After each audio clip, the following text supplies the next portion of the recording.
नमस्कार मित्रांनो, आज आपण या व्हिडिओमध्ये 16वा अध्याय पाहणार आहोत. क्षुल्लक गोष्टी सोडा.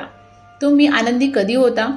जेव्हा लोक तुमचं कौतुक करतात, जेव्हा तुमच्याकडे पैसे असतात, जेव्हा तुम्हाला यश मिळतं. म्हणजेच तुमचा आनंद आणि तुमची किंमत बाहेरच्या गोष्टीवर अवलंबून आहे का?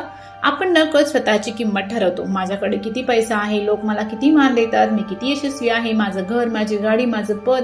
आपण म्हणतो हे आहे म्हणून मी काहीतरी आहे. पण विचार करा, हे सगळं बदलू शकतं. समजा तुमच्याकडे चांगली नोकरी आहे, त्यामुळे तुम्हाला वाटतं मी महत्वाचा आहे. पण उद्या नोकरी गेली तर तुमची किंमत कमी झाली का? नाही, फक्त तुमची परिस्थिती बदलली. सोशल मीडियावर पोस्ट टाकली, 100 लोकांनी लाईक केलं, तुम्ही खुश. कोणी प्रतिसाद दिला नाही, तुम्ही नाराज. म्हणजे तुमचा स्वमूल्यभाव लाईक्सवर चालतो का? जोपर्यंत तुम्ही माझी किंमत आहे हा विचार धरून बसला आहात, तोपर्यंत ती किंमत कशावर तरी अवलंबून राहणार. कारण किंमत ही कल्पना आहे आणि प्रत्येक कल्पना दुसऱ्या गोष्टीवर उभी असते. मग आयुष्य वर नेईल तेव्हा तुम्ही वर, आयुष्य खाली आणेल तेव्हा तुम्ही खाली. तुम्ही आयुष्याचे खेळणे बनता. खरी मुक्ती कशात आहे माहित आहे? माझी किंमत किती हा विचार सोडण्यात. जे आहात ते आहात, ना जास्त ना कमी. बाहेरचं काही बदललं तरी तुमच्यात काहीही बदलत नाही.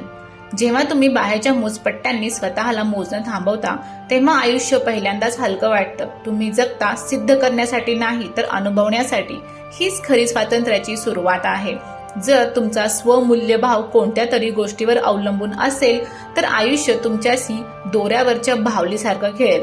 खरी मुक्ती तेव्हा सुरू होते जेव्हा तुम्ही स्वतःला बाहेरच्या मोजपट्ट्यांनी मोजणं थांबवता. लहान सहान गोष्टींना इतकं महत्त्व देऊ नका की त्या तुमची शांतता, आनंद आणि ऊर्जा खाऊन टाकतील. मन सतत क्षुल्लक गोष्टींमध्ये अडकलेलं असतं. कोण काय बोललं, कोणी मान दिला की नाही, कोणी उत्तर दिलं नाही, कोण पुढं गेलं. या क्षुल्लक गोष्टींना धरून बसलात तर मोठं काही पाहायला वेळच उरणार नाही. जेव्हा तुम्ही क्षुल्लक गोष्टी सोडता तेव्हा आयुष्यात मोठ्या गोष्टी दिसायला लागतात. शांतता वाटते, ऊर्जा वाचते आणि जीवन हलकं होतं.